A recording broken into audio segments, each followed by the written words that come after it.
Hello दोस्तों, स्वागत है आपका विद्या स्मार्ट कोचिंग क्लासेस में। मैं नरेंद्र कुमार। दोस्तों, आज के इस वीडियो में बात करने वाले हैं केबीएस के प्राइमरी में कितनी वैकेंसी आई हुई है और क्या एजुकेशन क्वालिफिकेशन होने वाली है और एज में कितना छूट मिलने वाला है। तो चलिए दोस्तों, हम लोग चलते हैं ऑफिशियल वेबसाइट पे। जैसा कि आप ऑफिशियल वेबसाइट देख सकते हैं, मैं इसका दोस्तों नोटिफिकेशन डाउनलोड करके रखा हुआ हूँ और वहाँ पे चलते हैं नोटिफिकेशन पे। नोटिफिकेशन में दोस्तों हम लोग जानेंगे कि कितनी वैकेंसियाँ प्राइमरी के लिए हैं। ओनली हम लोग दोस्तों यहाँ पे प्राइमरी के लिए देखेंगे। आपको पता ही है कि टीजीटी के लिए भी वैकेंसी आई है और पीआरटी के लिए भी आई है। तो प्राइमरी लेवल में कितनी वैकेंसियाँ आई हुई हैं, क्या एजुकेशन क्वालिफिकेशन होने वाला है और क्या एज में छूट मिलने वाली है, ये हम लोग इस वीडियो में देखने वाले हैं। तो चलिए देखते हैं। जैसा कि आप देख सकते हैं, एडवर्टाइजमेंट हमारे पास है और इसमें जो है कि हम लोग सबसे पहले देखेंगे कितनी वैकेंसियाँ हैं। तो ऊपर चलते हैं। ऊपर चलेंगे दोस्तों, तो यहाँ पे दोस्तों प्राइमरी में टीचर की कितनी वैकेंसियां हैं यहाँ पे दिख रहा है। प्राइमरी टीचर की थोड़ा सा यहाँ पे हम लोग पेन ले लेते हैं। यहाँ पे देखेंगे प्राइमरी टीचर, क्या लिखा हुआ है, प्राइमरी टीचर। इसमें कितनी वैकेंसी होने वाली है कैटेगरीज वाइज, इसी को देखेंगे। तो यहाँ पे देख सकते हैं अनरिजर्व्ड यानी जनरल की दोस्तों, यहाँ अगर जनरल की बात किया जाए, जनरल की बात की जाए तो 2599 कितनी सीटें हैं, 2599 किसके लिए, जनरल के लिए। अब उधर कैटेगरी की बात करते हैं। ओबीसी नॉन क्रीमी लेयर में कितनी है, 1731 सीटें हैं। कितने हैं, 1731। और शेड्यूल कास्ट की बात की जाए, अनुसूचित जाति की, तो उसमें दोस्तों 962 पोस्ट हैं। और शेड्यूल ट्राइब कास्ट की बात किया जाए यानी एसटी की बात किया जाए तो इसमें दोस्तों सीट मिलने वाली है 481 सीटें हैं। और इकोनॉमिकल वीकर सेक्शन दोस्तों, आर्थिक रूप से पिछड़े वर्ग के लिए कितनी सीटें हैं, 641। इस तरह जब सारे को जोड़ी जाएंगी तो टोटल सीटें हो जाएंगी दोस्तों 6414। कितने सीटें होने वाली है टोटल, 6414 ये टोटल पोस्ट होने वाले हैं। और उधर इसमें भी हैंडीकेप वगैरह के लिए अगर बात किया जाए तो 97 और VH के लिए बात की जाए तो 96 और HH के लिए 0 है और उधर के लिए भी 0 है। तो यहाँ पे रही ये सीट की बात, जो कि कैटेगरीज वाइज हमने सीट देखा। एक बार फिर से देख लेते हैं। अनरिजर्व्ड के लिए 2599 सीटें हैं, ओबीसी के लिए 1731 सीटें, एससी के लिए 962 सीटें और एसटी के लिए 481 सीटें और ईडब्ल्यूएस के लिए 641 और टोटल मिलाकर के 6414 पोस्ट हैं। तो ये दोस्तों हम लोग के लिए बहुत ही अच्छा अपॉर्चुनिटी है पीआरटी में टीचर बनने का। आप जिस कैटेगरी से हैं उस कैटेगरी में अच्छे से तैयारी करेंगे और हम लोग केवीएस का तैयारी करने के लिए ये सीटें जो है कि काफ़ी पर्याप्त हैं। इतनी सीटें अगर आप अच्छे से तैयारी करते हैं, एक ना एक सीट आपको मिल ही जाएगी।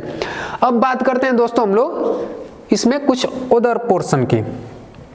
अभी हमने बात कर लिया कितनी वैकेंसी है। अब एजुकेशन क्वालिफिकेशन की बात करेंगे कि पीआरटी के लिए कितनी एजुकेशन क्वालिफिकेशन होनी चाहिए। इसको लेकर के बहुत ही कंफ्यूजन है बीएड और बीटीसी को लेकर के प्राइमरी के लिए, तो उसको भी इसमें साफ बताया गया। चलिए देखते हैं, ऊपर चलेंगे।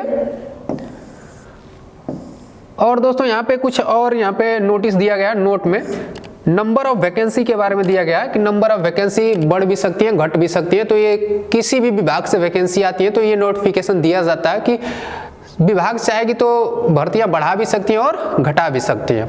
अब इधर चलते हैं।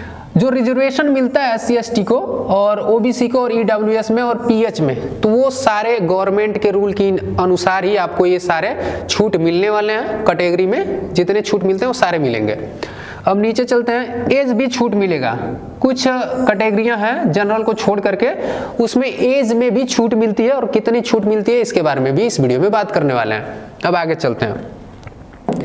अब दोस्तों एलिजिबिलिटी क्राइटेरिया की बात करेंगे, क्या योग्यता होनी चाहिए प्राइमरी टीचर बनने के लिए, उसको इस वीडियो में हम लोग देखेंगे।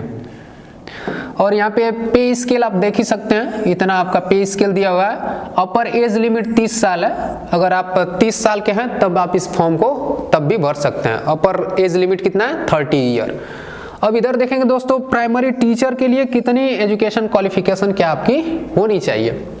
यहाँ देख सकते हैं सीनियर सेकेंडरी होना चाहिए या उसके समकक्ष होना चाहिए और 50% मार्क होना चाहिए। कितना, 50%। 2 साल का डिप्लोमा एलिमेंट्री एजुकेशन, जिसे हम लोग पहले बीटीसी के नाम से जानते थे, कितना, बीटीसी के नाम से जानते थे, अब इसका नाम चेंज करके डिप्लोमा इन एलिमेंट्री एजुकेशन हो गया। तो वो 2 साल का होना चाहिए, या सीनियर सेकेंडरी होना चाहिए एटलीस्ट 50% मार्क के साथ बीएलएड, क्या होना चाहिए, बीएलएड, वो भी 4 साल का। अगर आपका 2 साल का बीटीसी है या डीएलएड है तो आप इस फॉर्म को फिल कर सकते हैं, या 4 ईयर का बीएलएड है तब आप इस फॉर्म को फिल कर सकते हैं। अब आगे चलते हैं, और इसके अलावा अगर कोई और डिग्री है तो उसको भी आप फिल कर सकते हैं, जैसे 2 ईयर का डिप्लोमा इन एजुकेशन होना चाहिए, क्या होना चाहिए, डिप्लोमा इन एजुकेशन, जो कि स्पेशल कैटेगरी में आता है। सीटेट का अगर आप फॉर्म वगैरह भरते हैं तो इसमें ये सारी क्वालिफिकेशन दी रहती है, तो वो भी इसमें 50% आपके पास होना चाहिए।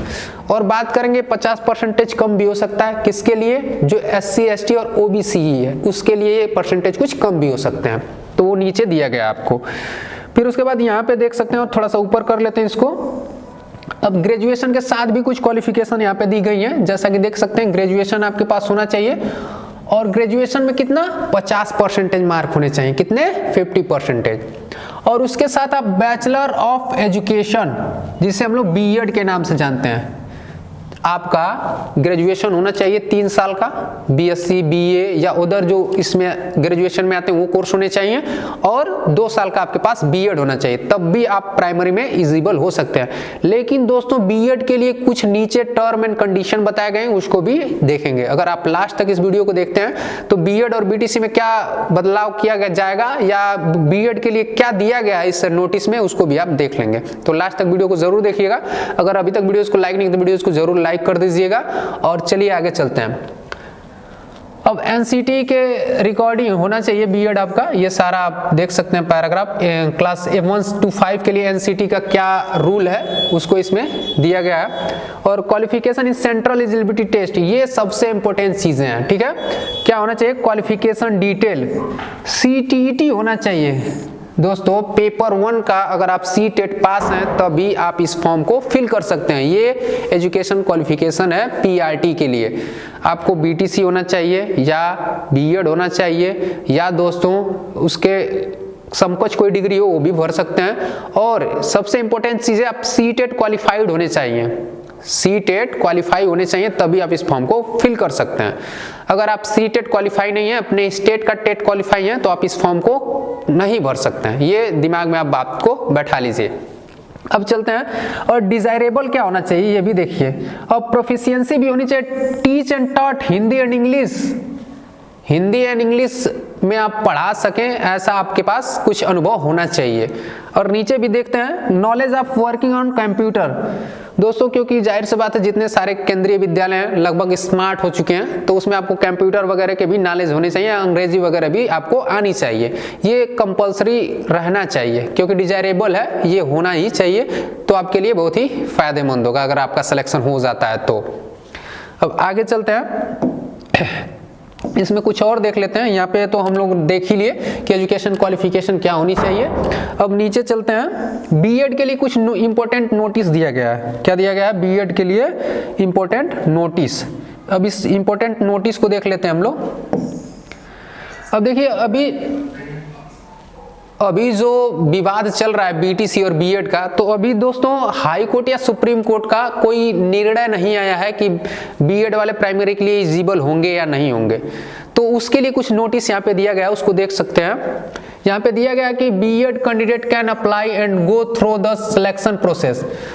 बीएड वाले भी प्राइमरी के लिए अप्लाई कर सकते हैं और सिलेक्शन प्रोसेस के लिए एलिजिबल भी होंगे, लेकिन कुछ कंडीशन दिया गया यहाँ पे। But their inclusion in the panel based on merit will be subject to the outcome of the SLP in the Honorable Supreme Court.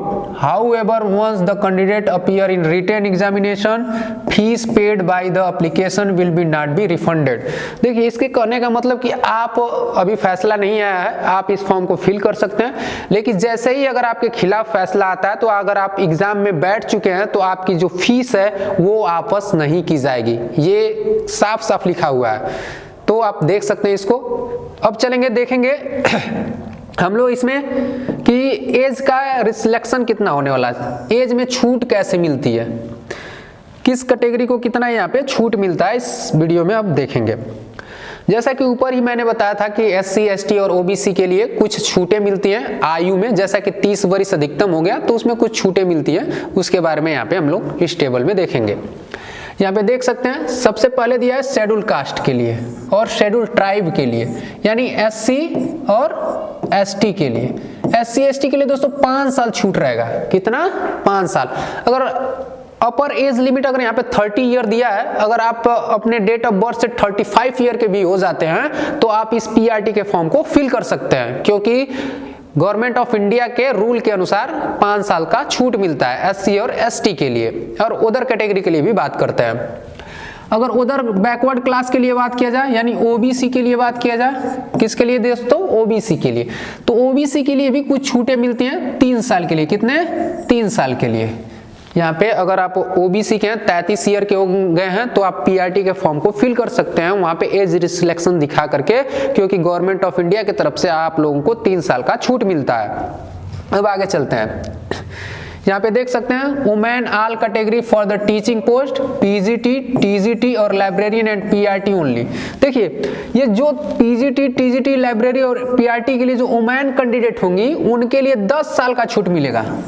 कितने साल का? 10 साल का। अगर आप लड़के हैं तो शुक्र मनाइए, आपको बस 5 साल और 3 साल मिलेगा, लेकिन अगर वही आप लड़की हैं तो आपको कितना मिलेगा? 10 साल मिलेगा। तो लड़कियों के लिए कुछ यहाँ पे फायदा हुआ। तो भाई हम लोग तो घाटे में चले गए, क्योंकि अगर मान लीजिए अब 35 के हो गए या 36 के हो गए तो नहीं भर सकते। लड़कियां अगर 37 भी 38 भी हो गई तो भर सकती हैं, क्योंकि उनको 40 हो गया, क्योंकि वो 10 वर्ष छूट मिल गया। तो 30 10 40, लड़कियों का कितना हो गया? 40। 10 वर्ष तक लड़कियों को छूट मिल जाएगा PRT में भी और PGT में भी और लाइब्रेरियन में भी। तो यहाँ पे उन लोगों के लिए थोड़ा सा फायदा है।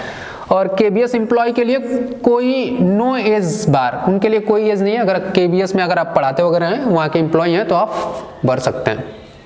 फिर candidate with 3 year continuous service in the central government provide the post or in the same allied cadre and applicant claiming age restriction under this para. यानी ई वाले में दोस्तों अगर आप कंटिन्यूस सर्विस में है 3 साल से गवर्नमेंट ऑफ इंडिया की, तो उसमें भी कुछ छूटें मिलती है। तो 5 साल जनरल के लिए हो जाएंगे, 8 साल OBC के लिए और 10 साल SC ST के लिए। अगर आप एम्प्लॉय हैं सेंट्रल ऑफ गवर्नमेंट के तो उसमें भी आपको कुछ छूट मिल सकती है।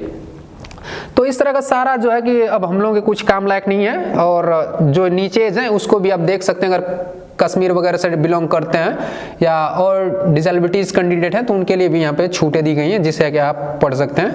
जो हम लोगों के काम लायक थी मैंने सारी जानकारी ऊपर दे दी है।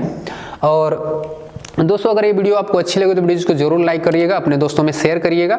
और इस वीडियो में हमने बस यही जाना कि PRT के लिए क्या क्वालिफिकेशन होनी चाहिए और क्या एज लिमिट है और कितने PRT की सीटें आई हैं। तो अगर दोस्तों वीडियो अच्छी लगी वीडियो को जरूर लाइक कर दीजिएगा, अपने दोस्तों में शेयर भी करिएगा। मिलते हैं अगले वीडियो में नए वीडियो के साथ, तब तक के लिए बाय बाय।